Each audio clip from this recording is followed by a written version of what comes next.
Ok.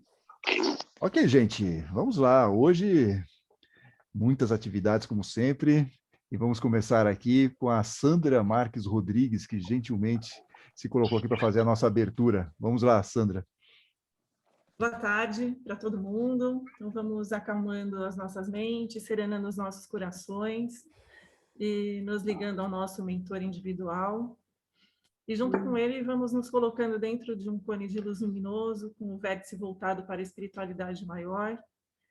E vamos subindo, chegando a Ismael, pedindo a ele que derrame sua luz dourada sobre os nossos frontais, para podermos aproveitar os ensinamentos desta tarde.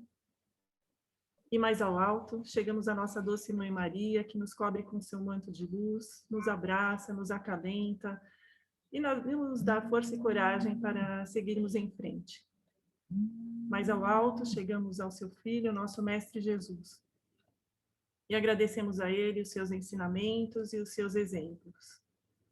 E lá em cima, todos juntos, ajoelhados em espírito, agradecemos ao Pai da vida por essa oportunidade de evolução espiritual, por esta encarnação, e pedimos a ele força e coragem para que nunca nos desviemos dos seus propósitos.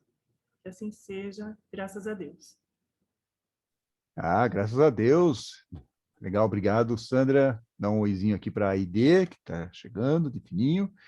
E vamos lá, né? Vamos começar os nossos trabalhos. Eu quero só compartilhar aqui um negocinho rápido com vocês, só para vocês ficarem atentos aqui. Deixa eu só tirar o meu... Exatamente. É o podcast, gente. Hoje é quarta-feira, tem aula e também tem o podcast. E podcast novo. Estamos no capítulo 9, problemas de alimentação. Grandes discussões aqui sobre alimentação no nosso lar, revolta, uma questão histórica lá no nosso lar. Olha, pano para manga aqui. É um programa bem interessante.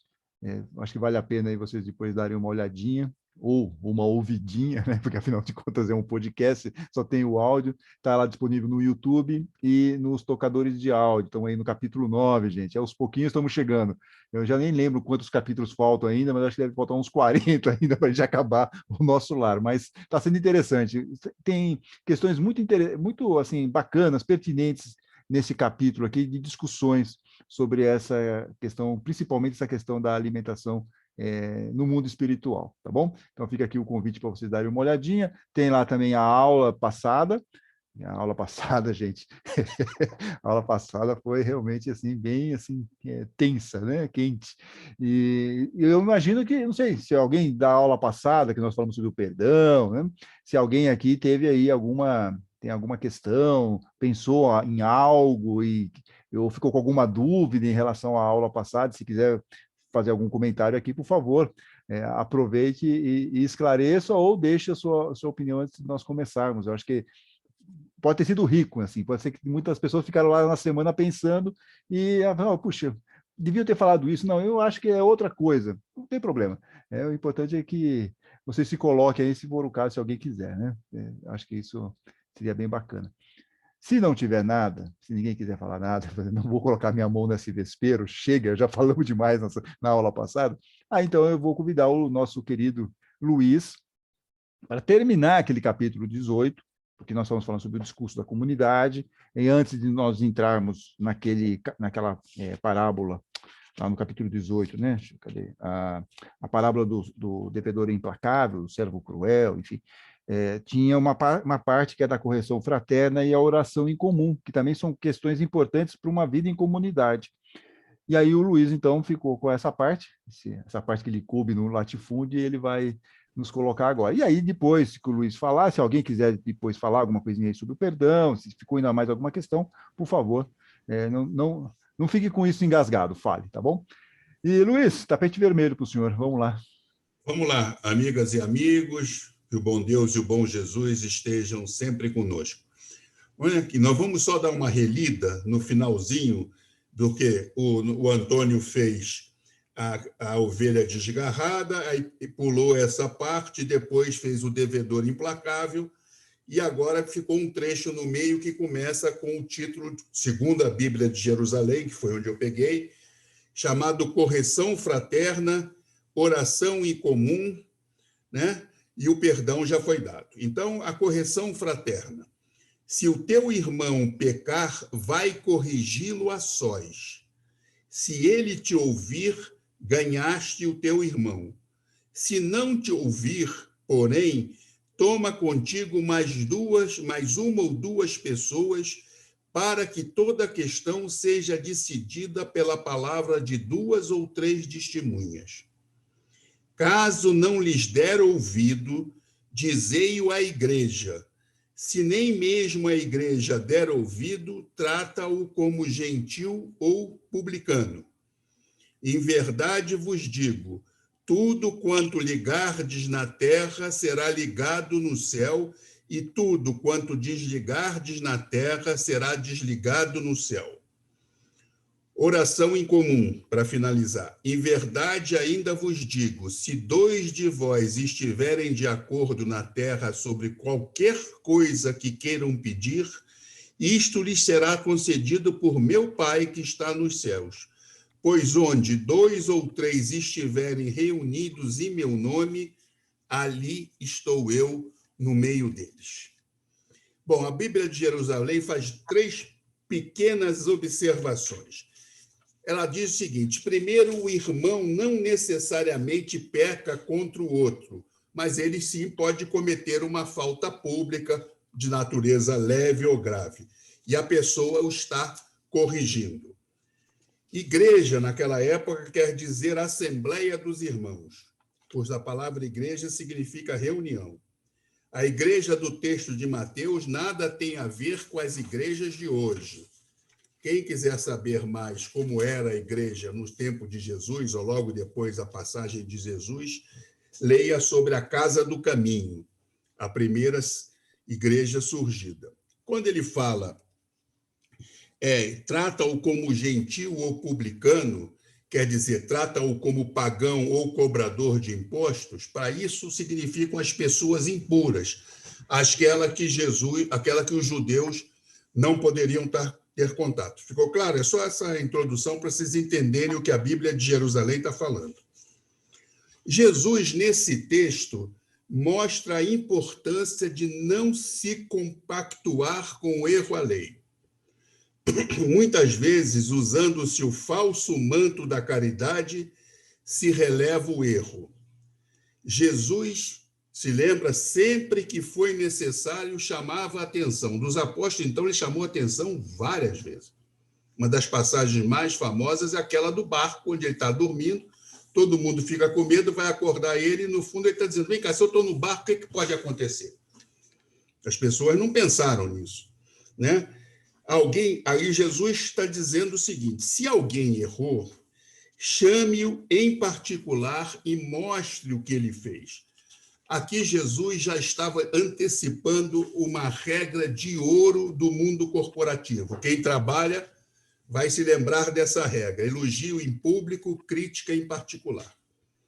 Tá certo? Essa é a regra, uma das regras de ouro do mundo corporativo. Bom, eu chamei a pessoa ao canto, conversei com ela, mas ele não se corrigiu. Jesus pede que se faça... Francisco, atende aí. Pede que se faça uma outra chamada. Agora com testemunhas, ou seja, não pode ficar só uma pessoa, né? Muito bem. Chama as 2 pessoas. Olha, eu te falei aquela vez, não está dando certo, não sei o que, estou chamando fulano para ver que eu estou te avisando pela 2ª vez. Se a pessoa continuar no erro, for insistente, submeta o seu caso à assembleia, à comunidade, à reunião, enfim, a um grupo maior ainda do que 3 pessoas. Desculpa aqui, mas... Bom, não deu certo. Tudo isso não deu certo. Essa pessoa tem que ser eliminada da comunidade. Por quê que Jesus está dizendo? Dê todas as chances, mas não compactue eternamente com o erro. Se ele continuar, tem que sair. Por que isso? Porque a minoria tem direitos, mas não pode prevalecer sobre a maioria. Um não pode subjugar a todos. Devemos dar sempre a licença de recuperação. Porém, a partir de certo ponto, não se pode mais compactuar com o erro. E olha, quem está dizendo isso é o mestre da caridade, é uma das pessoas mais caridosas que existiu, que é Jesus. E nós, como nós agimos? Quantas vezes nós não tomamos a medida mais radical no primeiro erro que é cometido contra nós? Entretanto, se somos nós quem erramos, gostaríamos de ter toda a indulgência possível. 2 pesos, 2 medidas. Normalmente somos severos com os erros alheios e indulgentes com os nossos, quando o certo seria o contrário. Por essas e outras, que seguir os ensinamentos e exemplos de Jesus não é fácil. Mas impossível também não é, basta querer. Agora, querer, é bom lembrar, significa modificação, significa sair da zona de conforto, etc., etc., como todos nós já conhecemos, né? A pergunta é, eu quero fazer isso? Com relação ao que ligardes na terra e desligardes no céu, Jesus, no fundo, estava concedendo aos apóstolos maior poder, porque eles iriam sair pelo mundo para pregar e deveriam ter o poder de curar, enfim, uma série de coisas, ou seja, estava estendendo para os outros o poder que ele já tinha dado a Pedro, né? E depois ele diz aquela frase famosa: pois onde 2 ou 3 estiveres reunidos em meu nome, ali estou eu no meio deles. O que o mestre quer nos dizer com isso? Qual é a mensagem que está por trás dessa frase que é tão citada? O mestre quer dizer o seguinte: eu nunca abandonei vocês. Eu estou sempre com vocês. Tem uma outra frase que ele diz, até a consumação dos tempos, não é? Então, ele sempre esteve conosco. Agora, nem todo mundo está com ele, né? Esta é uma posição de cada um. Então, resumidamente, era isso. Ficou alguma dúvida? Senhor Antônio? Não, eu estava só esperando ver se alguém ia falar alguma coisinha, porque você sabe como que é, né, Luiz? Tem que falar. A gente sempre quer falar, né? O expositor Claro. é uma praga, né? Terrível. Terrível. Não, e essa questão da oração, quer dizer, tudo isso ele está falando para quê? Para ter a comunidade ficar em paz, porque vai ter divergência dentro da comunidade, sempre vai ter gente que vai pensar de um jeito, vai ter um comportamento que é meio diferente dos demais, então você não pode perder aquela ovelha, a ovelha não pode ficar desgarrada, tanto que vem depois da ovelha desgarrada, essa que é a ovelha perdida, né, essa passagem. Então você tem que preservar ao máximo, você tem que dar todos os tipos de orientações para essa pessoa, para ver se ela entra no ritmo, para ela ver se ela entra no caminho. E é legal isso essa parte que ele estava mencionando, porque no podcast que está no ar aí, que eu falei há pouco, o que nós estávamos falando, lançamos hoje lá do Nosso Lar, que é o problema da alimentação, vai ter uma parte disso, né, Sandra? Tem a parte em que há uma disputa lá sobre a questão da alimentação. O governador lá do Nosso Lar querendo colocar uma maneira de alimentação e os outros não querendo. E ele fica lá numa situação tentando orientar aquelas pessoas que tinham resistência, sem querer dar spoiler aqui, para vocês não perderem depois o interesse de ouvir o programa, mas há uma tentativa de convencimento, de esclarecimento para aquelas pessoas que estavam muito resistentes. Mas chega um determinado momento que eles não conseguem se convencer. Há um problema lá. Aí começa mesmo, aí tem uma confusão. Só que chega nesse momento, ele tem que falar, não, agora acabou. Que é o que o Luiz falou. Aí não tem condições. Aqui, não, acabou. Né? Aquele esclarecimento todo, tal, agora vamos ter que partir para uma outra questão. Então, é interessante, eu acho que é bem simbólico isso lá no Nosso Lar, e em cima disso que o Luiz está falando. Agora, quando você está tudo harmonizado, quando nós estamos num conjunto, nós estamos vivendo com uma comunidade mesmo, aí o que vai acontecer? Nós estamos com quem ao nosso lado? Jesus. Né? Então, eu acho que esse é o grande ponto, e por isso que ele encerra aqui esse momento, falando da oração, né? Tendo 2 ou 3 estiverem reunidos em meu nome, né, eu estarei presente, mas em harmonia, trabalhando juntos, com o mesmo pensamento, seguindo, enfrentando as dificuldades juntos também, porque, afinal de contas, não dá para a gente viver dentro de uma casa espírita. Seria ótimo. Hoje a gente não consegue nem chegar perto de uma casa espírita. Um dia nós vamos chegar, acho que estamos chegando aos poucos, aí, se não tiver aí uma terceira onda, Deus nos livre disso. Né? Mas daqui a pouco a gente vai estar lá na casa espírita de novo, vamos poder conviver novamente e tal. Mas não dá para morar dentro de uma casa espírita. Né? Então, eu acho que esse é um dos pontos, e a gente tem que fazer ter essa convivência harmônica entre todos nós, e sempre que tiver aí algum tipo de correção, façamos aí em particular. E eu me lembrei também numa questão lá do CVV, tinha um negócio chamado de feedback. Às vezes você tem que dar um feedback lá. Ele falou do corporativo e eu me lembrei lá do CVV. Então você pode, de repente, falar com algum outro voluntário, de repente você viu que tem um atendimento meio esquisito lá e tal, ou algum procedimento que não era o correto. Aí você chega para a pessoa e fala: você me permite dar um feedback? Olha só. E a outra pessoa, ela pode chegar e falar assim: não, não quero. Então, de repente, ela não está afim de ouvir nada, certo? Então vai dar briga. Então ela fala: não, não estou. Ou não, eu estou. Aí outra pessoa se coloca, mas se coloca de uma forma pontual. Também tem que ter um cuidado na hora de falar, porque senão você pode ofender a outra pessoa. Tá vendo? Você fez errado de novo, já falei 500 vezes. Eu sei, vocês nunca fizeram isso na vida, eu tenho certeza que isso que eu estou falando para vocês é uma coisa que está fora da realidade de vocês, porque vocês são pessoas elevadas espiritualmente. Mas nós sabemos que tem muita gente que gosta de chegar lá, né, botar o dedinho na ferida, falar: falei isso para você, de novo você errou, mas não é possível, né? Então, nada disso é uma correção fraterna, né? Ou, de repente, você está num ambiente de trabalho, você dá um berro lá com o sujeito, no meio de todo mundo, né?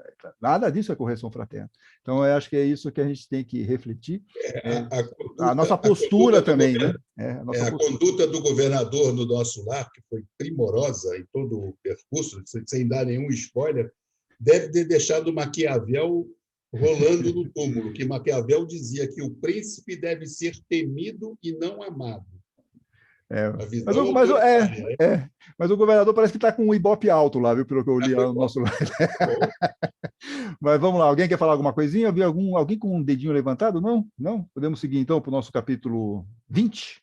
Então vamos para o nosso capítulo 20, gente? Bíblia na mão? Pronto. Vocês estão muito calados hoje, isso me preocupa, viu? É o frio, né, gente? Mudou o tempo, vocês estão tudo assim meio...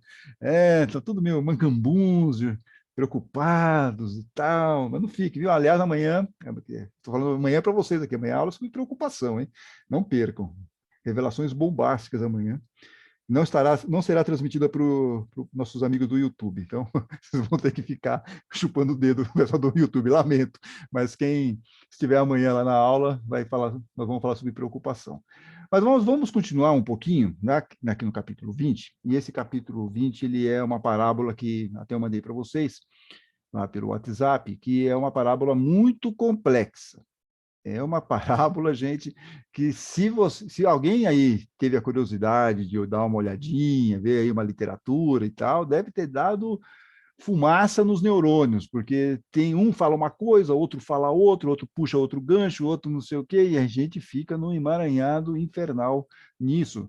Tudo muito bacana, tudo muito bom, assim, para a gente pensar, é ótimo.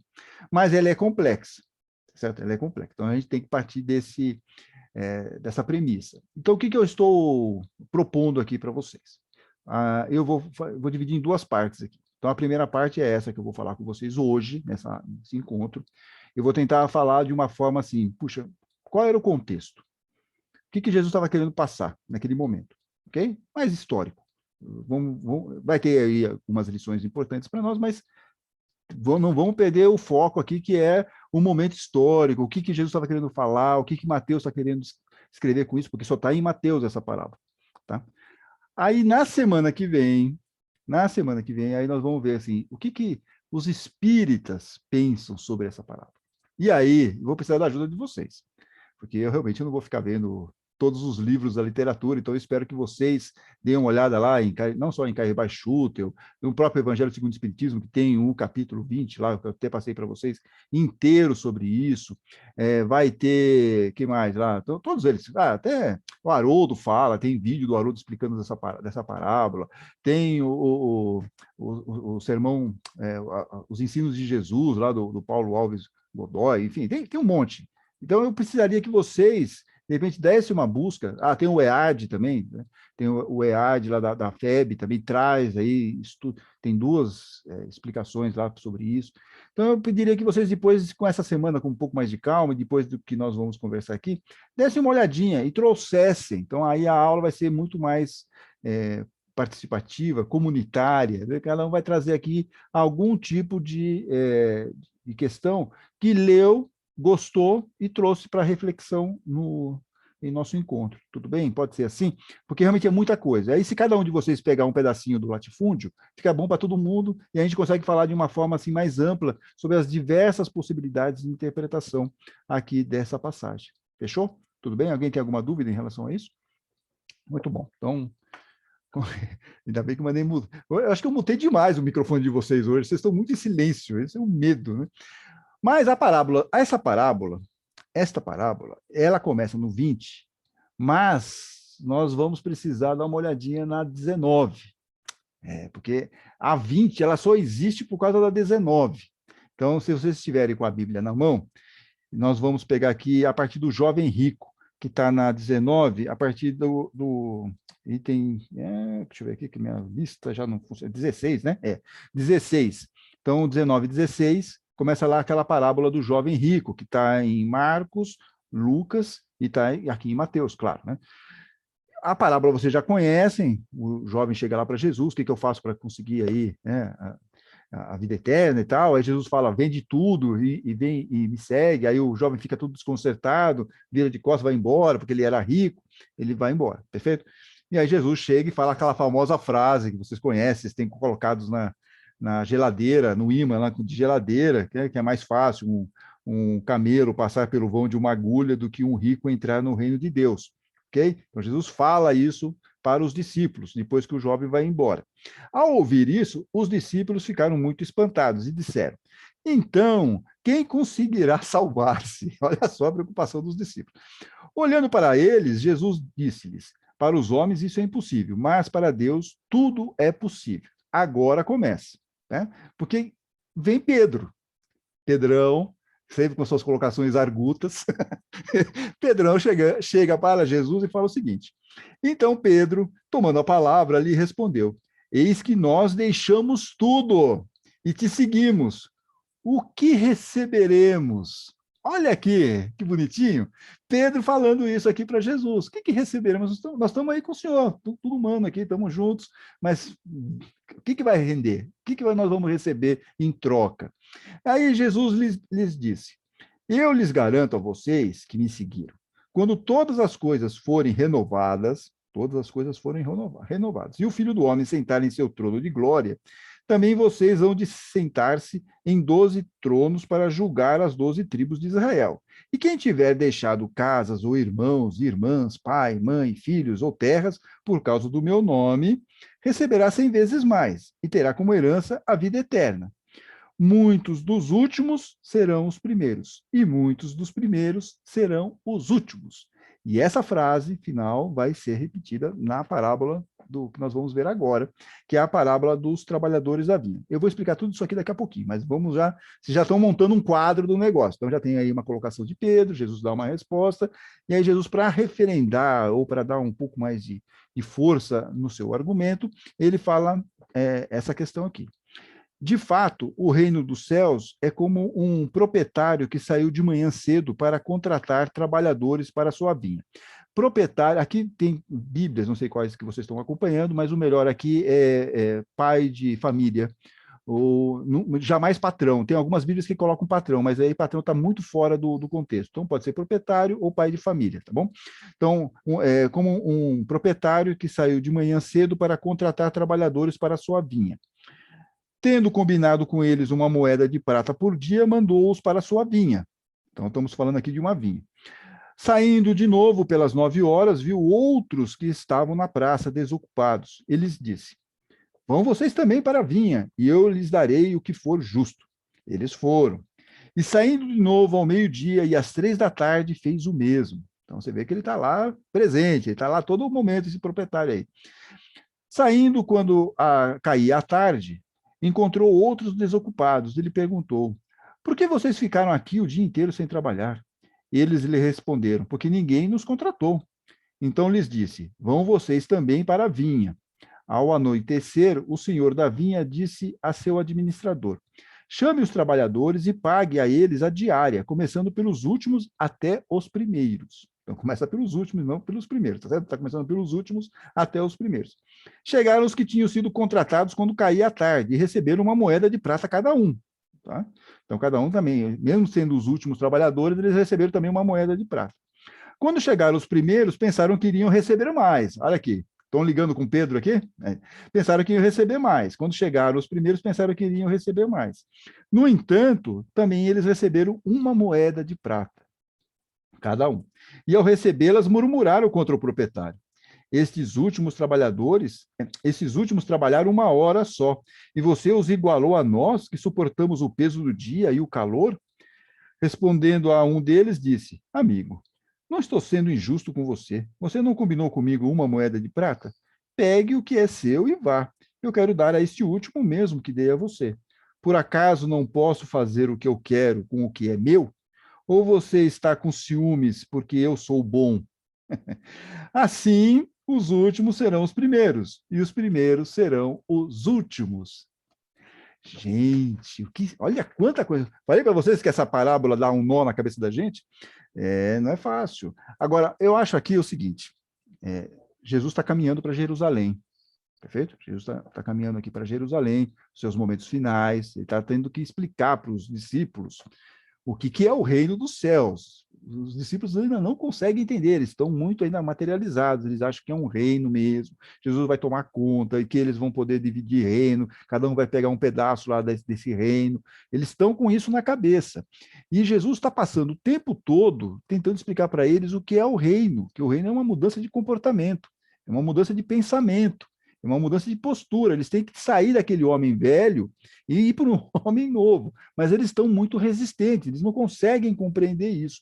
Tanto que, se vocês olharem aqui na sequência dessa parábola, Mateus vai colocar a passagem que a mãe dos Zebedeus lá, mamãe Zebedeu, vai chegar para Jesus e pedir para colocar tanto João quanto Tiago, um à esquerda e outro à direita, dando uma carteirada. Tipo assim, ó, põe os meus filhos assim do jeito mais arranja um local aí para os meus filhos ficarem bem, ficarem um do lado do outro. E aí dá o quê? Dá confusão. Os outros discípulos ficam bravos com aquilo. Fazem, como assim? Por que eles vão ficar em situação privilegiada e não nós? Para vocês verem a mentalidade da época, para vocês verem a mentalidade que Jesus estava tentando mudar o comportamento e a cabeça daqueles discípulos dele. E olha que eram discípulos, que ficavam lá full time com Jesus. Mesmo assim, eles tinham essa dificuldade, essa resistência. E muitos historiadores, muitas pessoas, muitos teólogos, eles entendem também que Mateus vivia essa mesma situação. A comunidade, para quem Mateus estava escrevendo, vivia essa mesma situação. Podiam viver duas grandes situações, na verdade. Quer dizer, uma é essa situação, assim, a comunidade de Mateus, como nós já falamos em aulas anteriores, era formada muito por judeus. Perfeito? Era formada por judeus. E esses judeus se achavam melhores do que as pessoas que vinham lá, por exemplo, do paganismo e assumiam ser agora seguidoras de Jesus. Eu estou aqui mais tempo, eu tenho privilégios, entendeu? Então, essa é uma das ideias aqui que estão por trás desse texto. Então, Mateus tentando explicar para aquela comunidade que está todo mundo no mesmo barco. Não importa se você está lá no começo, se você está desde o início, ou se você chegou agora e veio de um outro ramo. Estamos todos no mesmo barco e estamos na mesma direção e temos que trabalhar juntos. Por isso que eu estava falando que tem uma ligação com o nosso discurso da comunidade. A comunidade, na época de Mateus, estava um pouco... estava com uma questão de conflito entre o pessoal que se achava com mais direito do que aqueles que chegaram depois. Em Atos dos Apóstolos, tem uma questão também que acaba acontecendo, e a gente não percebe muito, mas você tem os judeus da época lá de Jesus, os discípulos, os apóstolos, que viviam lá na comunidade do caminho, que o Luiz bem mencionou, mas aí começam a chegar quem? Os cristãos que vinham da Grécia, os judeus que vinham da Grécia, como Paulo, por exemplo, né? Mas começou a vir muito mais gente para lá. E aí começa a ter o quê? Um conflito entre os judeus raiz, que é lá de Jerusalém e tal, e os judeus que estavam vindo de outras regiões, principalmente da Grécia. E aí começa a ter também uma certa disputa de poder. Isso fica mais ou menos claro no Atos dos Apóstolos. Então, vocês percebem que esse tipo de situação, os últimos e os primeiros, eles sempre estão meio permeando, o que é natural. Né? O que é natural. Você nunca vai querer que uma pessoa que está chegando, de repente, tenha as mesmas questões ou tenha as mesmas facilidades que você que está lá.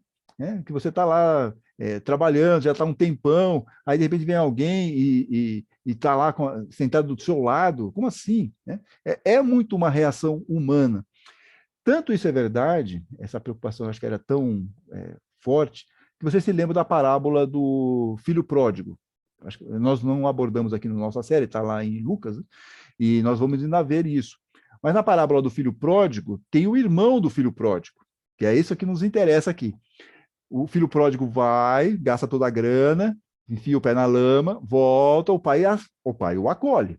Tudo bem, né? O pai o acolhe. Voltou para casa. O filho mais velho fica bravo. Ele chega para o pai e fala assim: como assim você está dando uma festa para esse cara? Eu estou aqui com você sempre, eu nunca deixei você aqui, estou assim do seu lado o tempo todo. Aí o pai fala: olha, o seu irmão estava morto e voltou a viver. Então é o mesmo problema. Você, puxa, eu estou aqui, por que eu tenho que dar os mesmos direitos para aquelas pessoas que estão chegando agora? Então, mas não importa, não tem a menor importância isso. O que importa para nós é que estamos no caminho, chegamos, estamos lá, o filho voltou, no caso do filho pródigo. Os trabalhadores haviam, foi o último, chegaram na última hora. Poxa, que bom que vocês chegaram, venham trabalhar com a gente. Perfeito? Até aqui tudo bem? Alguém tem alguma dúvida em relação a isso? Que eu vou agora detalhar outras questões aqui nessa parábola aqui. Nada? Tudo bem? Podemos seguir? A ideia. Opa, a ideia. É que você está meio escura aí, a ideia. Eu não sei o que tá aí eu não vi a mãozinha só está escura, eu não consegui ver nada aqui. Pode falar.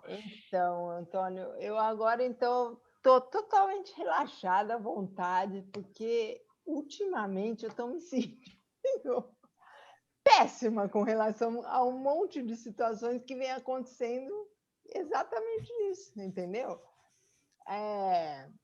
Assim, a gente está... É o filho pródigo mesmo. A gente está aqui, está tudo certo, já estamos há um tempão fazendo as coisas da melhor maneira possível. De repente, chega um folgado para tumultuar tudo, meu.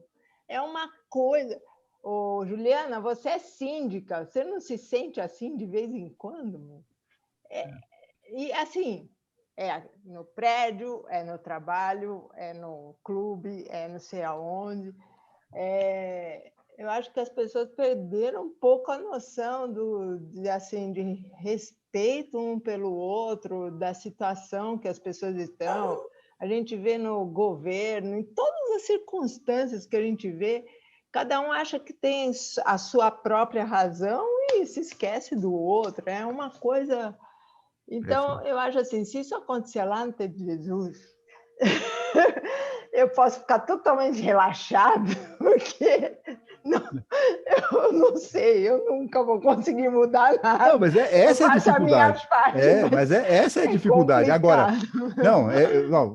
com certeza, dizem até que condomínio, né? Condomínio ele é uma boa síntese do que é a convivência em sociedade. É bem complicado. Mas aqui tem um agravante, porque, veja, ninguém aqui falou para nós, vamos morar no centro espírita. Nós fomos para o centro espírita porque nós concordamos com aquilo, aí ficamos um tempo pensando, puxa, Jesus faz sentido para mim, então eu estou indo para lá porque eu estou com Jesus no coração, vamos chamar assim, né? Estou indo lá porque, puxa, isso me bateu, a doutrina espírita me bateu. Eu estou indo lá por outro motivo.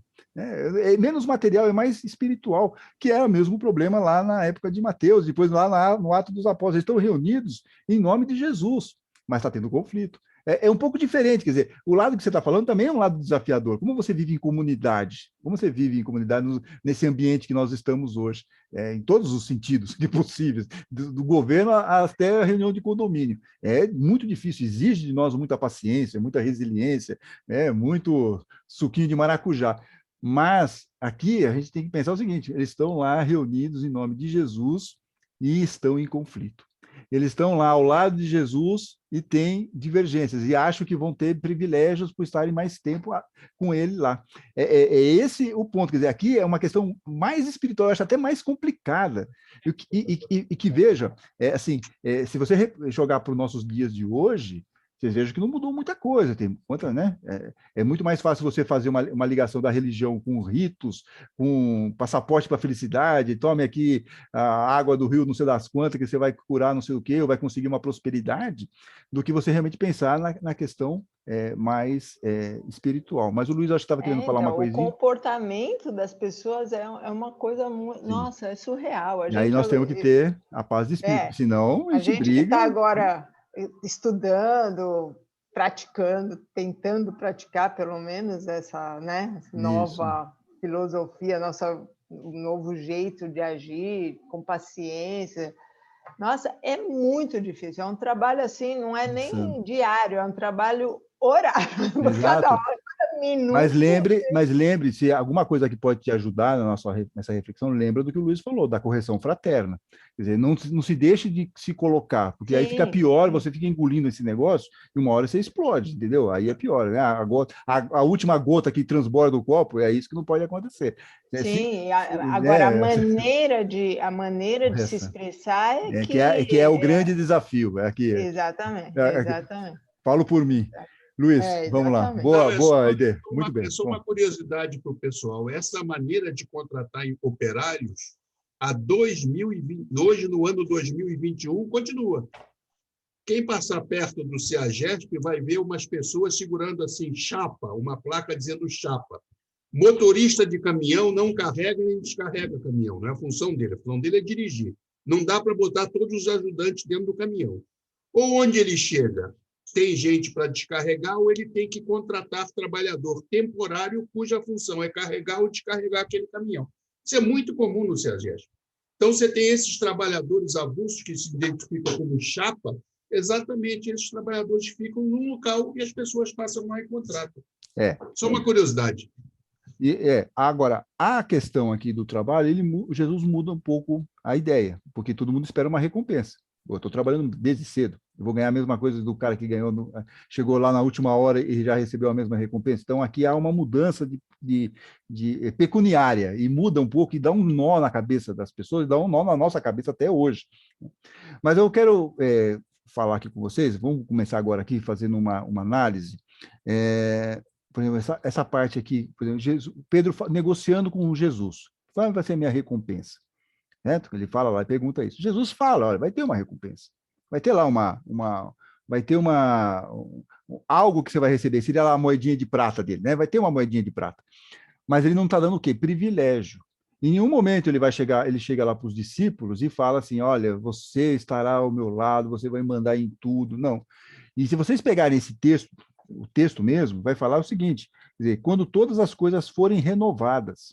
Por que nós estamos trabalhando tanto para nos renovar? Porque, né, não é nossa reforma interior, nossa transformação moral. Então, Jesus está falando, olha, vocês vão ganhar tudo quando as coisas estiverem renovadas. E não é uma verdade? Quer dizer, quando todos nós conseguimos nos renovar, nós não vamos ascender, nós não vamos ser espíritos melhores. De repente, se todos nós conseguimos fazer isso juntos, como sociedade, nossa sociedade também não vai melhorar. Não é uma recompensa isso para nós, não é algo positivo.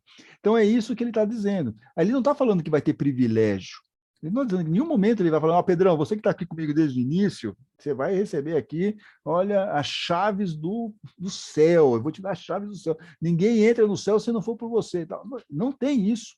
O que ele está dizendo é que todo mundo vai ter aí uma conquista espiritual, mas não um privilégio, que é mais ou menos o que Pedro está falando. Olha, nós estamos com o Senhor desde o início. Perdemos tudo. Perdemos esposa, carro, perdemos tudo. E aí, o que nós vamos receber em troca?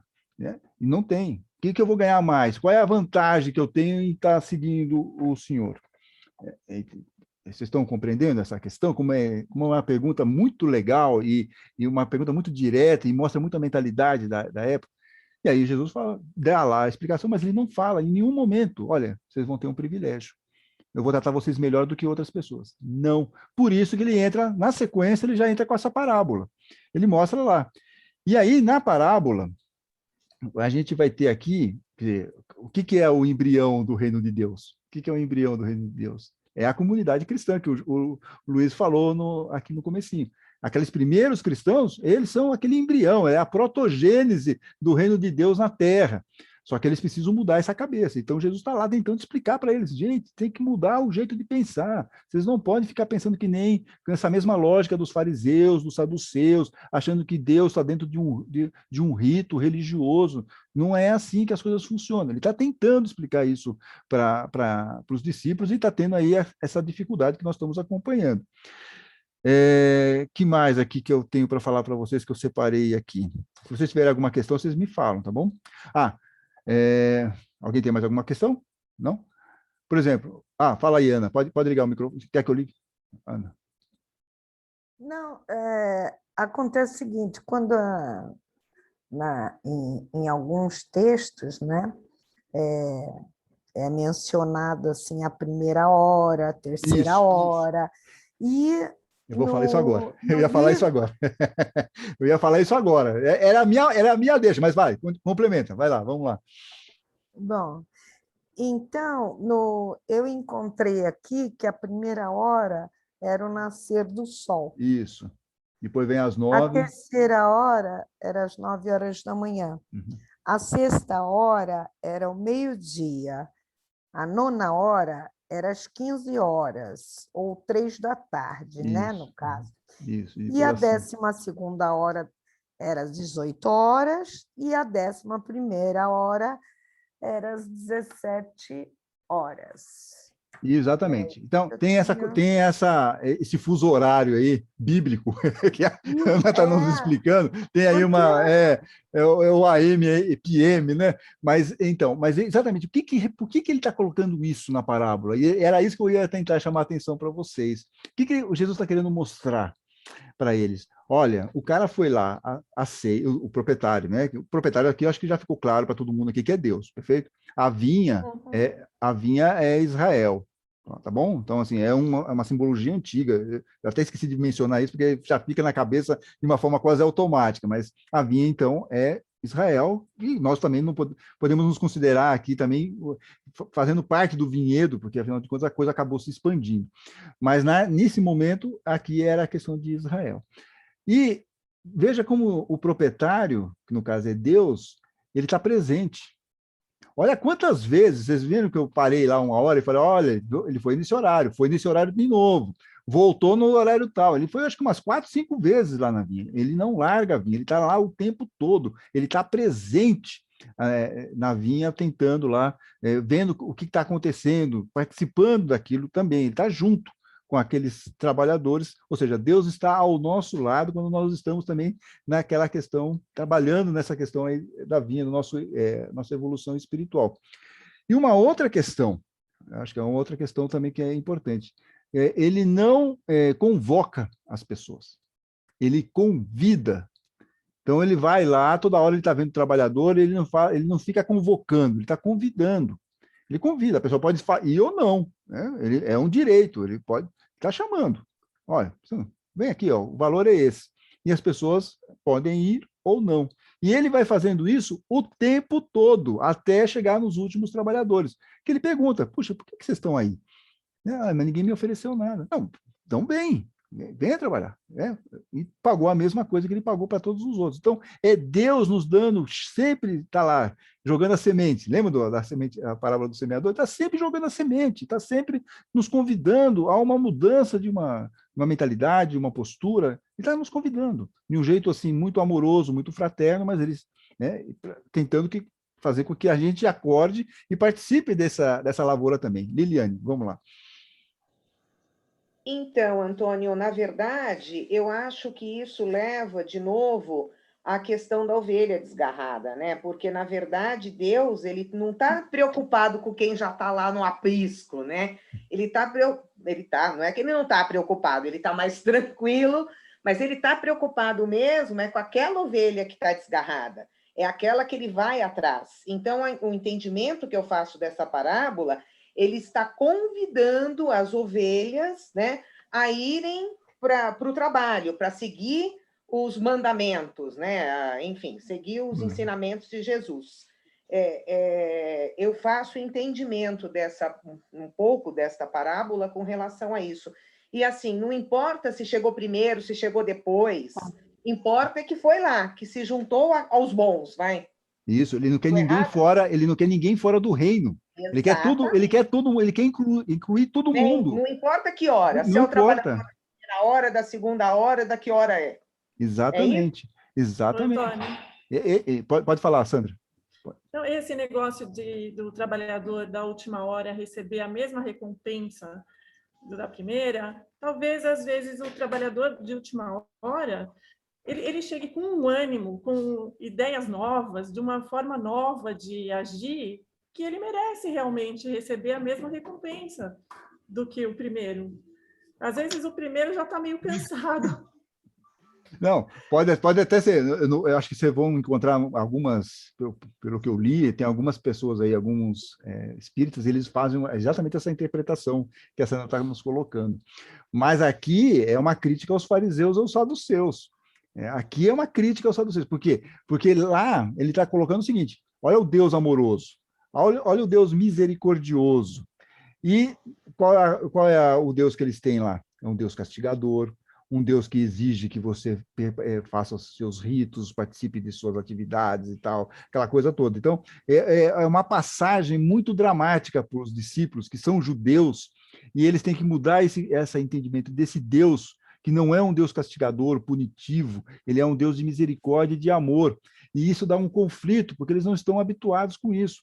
É a mesma coisa que pegar, vou fazer uma analogia futebolística aqui, vocês me perdoem, que não sei se todos vocês gostam de futebol, mas é o que me ocorre no momento, é o sujeito lá ser treinado, acho que eu até já fiz essa analogia alguma vez aqui, é o sujeito ser treinado para ser goleiro, e de repente chega o técnico, lá, treina um pouco aqui, vai ser centroavante, não vai dar certo, né? Há um conflito, até o cara pegar e entender o que ele tem que fazer, as manhas, o processo, talvez até ele consiga ser um bom centroavante, mas é isso que está acontecendo lá. Jesus está mudando toda a maneira de pensar. E isso dá um choque para eles. Então, quando Jesus está falando, olha, o último vai ganhar o mesmo que o primeiro, ou seja, vocês que estão entrando aqui, vocês têm os mesmos direitos, vocês estão muito mais ligados, tão ligados ao Pai, quanto aqueles que estão lá desde o início, lá os fariseus, saduceus e tal, aqueles sacerdotes que estão lá desde o início, mas de repente eles estão desconectados dessa vinha, eles estão desconectados disso. Então você também tem essa possibilidade de estar junto nesse momento, por isso que os últimos serão os primeiros. E veja que ele começa o pagamento pelos últimos, porque os últimos é que estão já entendendo o que é aquela mensagem. Então os últimos são aqueles que já estão lá, puxa, eu já compreendi.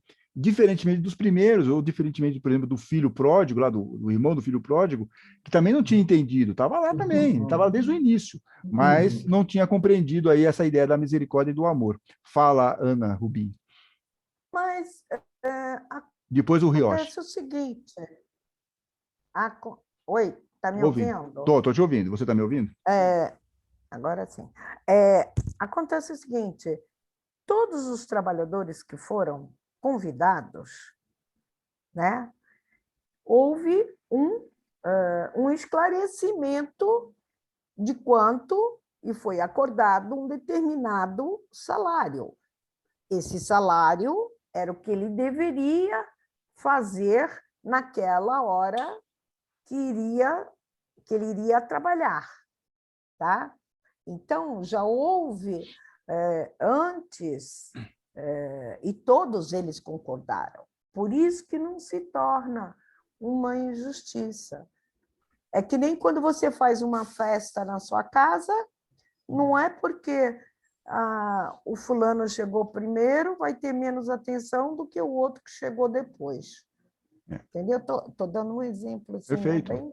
Não, mas o recebimento, o carinho, o amor e, principalmente, a vontade que esse trabalhador está indo, porque muitas vezes é o que você falou, ele vai ter maior empenho do que aquele outro que já está lá botando lá tantas horas, né? E pode se tornar uma ovelha desgarrada também. Você não sabe. Tem que tomar esse cuidado, mas vocês vejam como ele inverte a lógica. O Luiz estava falando aí dos caras da CEAGESP, Mas aqui ele inverte a lógica do trabalho, por isso que é um choque para eles. Essa parábola para eles, para nós também é uma coisa estranha. A gente não se conforma também, assim, no fundo a gente acha que está injusto isso. Poxa, o cara coitadinho está lá desde as 6 da manhã trabalhando, o outro chega lá às 5 da tarde e vai ganhar a mesma coisa. Mas é a lógica que é inversa. Não estamos falando de um jeito mercantilista, estamos falando aqui o quê? De bondade e de misericórdia, que é outro padrão, é outra lógica de entendimento, não é uma lógica capitalista, raiz, né? É a lógica do seguinte, olha, está todo mundo convidado, não importa se você chegou primeiro ou se você chegou por último, venham, estão convidando a gente para ir lá, né? É uma reviravolta, é uma reviravolta nas relações aqui, né? Então, ao invés de agir conforme a lei, ele agiu com misericórdia e bondade. Olha que diferença. E para nós fica aqui, né? Bate na nossa cabeça e fala, meu Deus do céu, que loucura isso. Mas o nosso ego é enorme também, né? Por isso que a gente fica achando que é injusto, né? Exato. Pô, eu cheguei aqui cedo, trabalhei para caramba e o outro, né? De novo, é o bendito ego, né? Que nos faz pensar dessa maneira e que Jesus sempre quis, sempre pensou de uma outra maneira e se esforça até hoje para que essas ovelhas aqui possam, né, fazer e pensar diferente. Desculpa, passei na frente de alguém. Não, estou tranquilo, está tudo bem. Renata, um minutinho só, que eu quero só aproveitar aqui esse gancho da Liliane, a Ariovaldo e a Renata na sequência. Só um minutinho. Porque é o Rioche que ia falar. O Rioche também, né? O Rioche também? Falar antes. Beleza. Então tem o Rioche, a Renata e o Ariovaldo. Um minutinho só. Isso que a Liliane falou é bacana, porque ele fala o seguinte, não deixa também de ser Jesus denunciando uma mentalidade competitiva dentro da... entendeu? Entre os discípulos, e entre os próprios discípulos, isso fica muito claro aqui, que tem aí uma rivalidade e vai ficar mais ainda quando chega a mamãe Zebedeu lá tentando dar uma carteirada, né? Então, Mateus também denuncia a situação da sua comunidade composta predominantemente por cristãos provindos do judaísmo. Esses reivindicam vantagens e privilégios sobre os cristãos convertidos do paganismo. Ok. Veja como as coisas vão se encaixando e as coisas vão ficando muito mais claras para nós quando você tem esse arco mais histórico desse momento da passagem. Deixa eu agora parar de falar que nem um papagaio aqui. Rioche, por favor. Não, eu queria colocar o seguinte, né? Essa história, vamos dizer, do senhor que vai contratar os trabalhadores, ela tem um paralelo com a vida de cada um de nós, que nós temos que procurar o nosso desenvolvimento espiritual. E esse desenvolvimento espiritual, ele como é que chama? Ele é para todo mundo, desde a história, vamos dizer, de Adão e Eva, praticamente. Vem essa história da pessoa se desenvolver. Então, você vê que ainda hoje, 2000 anos depois, os homens ainda estão brigando, estão disputando. Quando é uma hora vamos dizer, distribuir as coisas, não quer saber. É primeiro o meu, depois os seus. E se for o caso, se for para distribuir, eu quero primeiro melhorar a minha coisa. E isso vale para qualquer país, qualquer comunidade, qualquer pessoa. O senhor vê, lá na Itália, por exemplo, fala, ali está perto do Vaticano, está perto do Papa. Eles não deixam o pessoal morrer, o pessoal que vem da África tentando atravessar, eles deixam morrer no mar? Não deveria. Nem precisamos nem ir à Itália, é só a gente olhar aqui, né? A pátria do Evangelho. Pois é, exatamente. Se a gente seguisse, eu entrevistei outro dia aí o professor Jair, se seguisse pelo menos o Sermão da Montanha, se todos nós que nos dizemos aqui, né, falamos que somos cristãos, seguíssemos pelo menos o Sermão da Montanha, nosso país seria uma coisa muito melhor. Então a gente precisa nem... E isso que você está falando, Rioche, na verdade é o ego, né? Primeiro eu, como assim? Eu tenho vantagens, eu tenho privilégios. Aí é o ego que está totalmente descontrolado nessa questão. Legal. Deixa eu só dar agora. Obrigado, Rioche. Boa observação. Ariovaldo, vamos lá. É a Renata. Você prefere a Renata primeiro, é isso? Deixa Primeiras damas, ok. Vamos lá, Renata, fale. Aproveita aqui que o Ariovaldo foi muito gentil, um cavalheiro praticamente. Cavalheiro, vamos lá. Então, eu queria pegar essa partezinha que você falou dos privilégios, né? Eu acho que, bom, Jesus tão sábio, né? Porque lá mais à frente, quando ficaram os discípulos para poder levar, né, ampliar o cristianismo, né? Pensa bem, essa parábola mostra também o quanto os seus próprios seguidores tinham como que eu posso dizer, porque você acaba não sendo humilde, né? Por exemplo, eu cheguei primeiro na igreja, o outro chegou depois. Então, Jesus ia pregando, ele precisava de todos para depois, ele sabia tudo o que ia acontecer, né? Então, se a pessoa carrega tanto orgulho de eu estou primeiro, eu conheci a palavra primeiro, então eu sei tudo. Sim. Não é?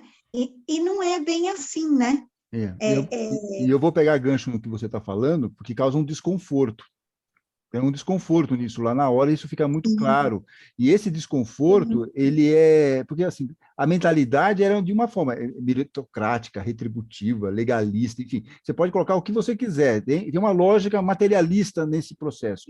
E aí, o que acontece? Quando todos eles descobrem, né, que o Deus verdadeiro é um pai que ama, perdoa, vai pessoalmente ao encontro das pessoas afastadas e promove a igualdade, isso dá um choque. Não, isso dá um choque. Sabe, um choque anafilático, né? A pessoa para, nossa, o que está acontecendo? Então, a gente tem que entender também que há uma angústia por parte dessas pessoas que estavam lá e estão vendo todos os seus paradigmas indo para o ralo, né? E quando você muda um paradigma, não sei se vocês já trabalharam assim, se estavam em locais que de repente muda tudo, muda chefe, muda regra, muda rotina, muda tudo. Nossa, é um desconforto, você quer ir embora de lá, entendeu? Então, é esse mesmo desconforto que está acontecendo aqui com os discípulos de Jesus, fraternalmente, está tentando explicar por meio das historinhas. Muito bem, mas Renata Benassi. Com tudo isso, foi passando aos trancos e barrancos foi indo. Chegamos até hoje, ainda todas essas questões ainda permeiam em continuam todos os lugares. Exatamente. Nas igrejas, centros, em todos os lugares. Perfeito. Muito bem, dona Renata Benassi. Agora sim, Ariovaldo. Eu quero interromper você. Deixa eu tirar minha mãozinha, não sei tirar a mãozinha. Eu tiro para você aqui, pode ir. Pronto, eu tirei aqui, pronto. Vai, Ariovaldo, manda a palavra. É o seguinte, eu vejo que nessa parábola, só os trabalhadores da primeira hora teve acertado a quantia que eles iam ganhar. Os demais, eles receberam a promessa do que fossem justo pelo trabalho. Eu acho que nesse ponto ele transmite como se fosse uma fé para os demais trabalhadores que receberiam pelo trabalho feito, mas ele não acertou a quantia, só com os primeiros. Você pode ler, isso está no texto. Deixa eu pegar aqui, porque eu acho que isso aí há um acordo, ele faz um acordo, óbvio, ele vai pagar no final do dia. Aí quando ele vai pagar no final do dia, ele não paga na hora, ele paga no final do dia. Aí quando ele fala, e aí ele começa dos últimos para os primeiros para pagar. Então ele está pagando. Mas como ele começou a contratar, nos de primeira hora ele falou, vou pagar 1 denário pelo dia de trabalho. Uma moeda de prata aqui. Isso. Tendo combinado com eles uma moeda de prata por dia, mandou-os para a sua vinha. Então está combinado. Combinado não sai caro. Tá então, assim, só que ele não vai pagar na hora, ele vai pagar no final do dia. E aí no final do dia ele pagou a mesma coisa para o cara que chegou em primeiro e para o cara que chegou em último. Eu entendo isso que você está falando. Até a gente pode fazer um esforço aí para uma interpretação como essa. Quer dizer, você está tendo uma combinação de algo que vai acontecer mais para o final. Pode ser também. Mas, porém, houve um reconhecimento do trabalho e ele pagou de trás para frente. Ou seja, começou a pagar, os últimos passaram a ser os primeiros. Passaram a ser os primeiros. E no caso dos judeus, eu acho interessante que teve um texto que o cara fala assim, ele compara os trabalhadores da primeira hora como os primeiros discípulos que estavam com Jesus, como Pedro, André e tal, e os últimos, ele se compara com Paulo de Tarso. Aí já vai entrar... Seja, todos eles tiveram... Aí já vai entrar um pouquinho fora da nossa ideia hoje. Isso que você está falando, eu acho que entra mais na aula seguinte, e aí a gente vai poder falar muito sobre isso, vai ter muita especulação sobre outras questões. Mas eu entendo isso que você está falando, viu, Ariovaldo? Eu compreendo, está tudo bem. Tem uma certa lógica, mas eu acho que não é uma lógica que a gente consegue aplicar tão bem aqui nesse texto, do ponto de vista histórico. Mas no ponto de vista de uma coisa mais simbólica, como eu sempre falo para vocês, se bateu isso, se você entendeu dessa maneira, e não está matando ninguém, não está ferindo ninguém, não tá te jogando para o lado negro da força, tudo bem, está tudo bem. A parábola ela permite esse tipo de interpretação. O que nós Não estamos está vendo se aqui... rebelando, né?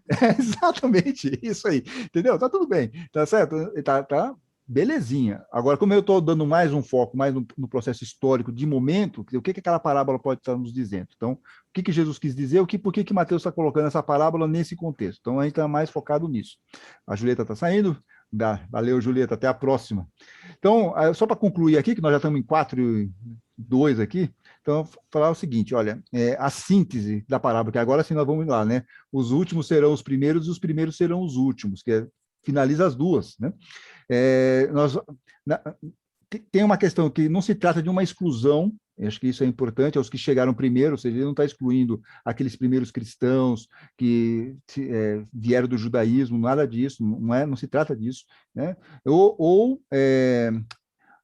E também não é uma demonstração de chegarem primeiro lhes dá privilégio, também não é isso. Então, ele também está deixando bem claro, ó, não é porque vocês estão comigo desde o início, ou vocês vieram lá do judaísmo, que vocês vão ter privilégio nessa comunidade. Não se trata disso. Então, acho que isso é bem importante. Nem supremacia sobre os que vieram depois. Não é isso. Então, não tem esse negócio, não é por taxímetro, não é por quilômetro rodado. Está todo mundo junto no mesmo barco. Que mais aqui para terminar aqui com vocês? Que a comunidade do reino não há distinção entre os seus membros.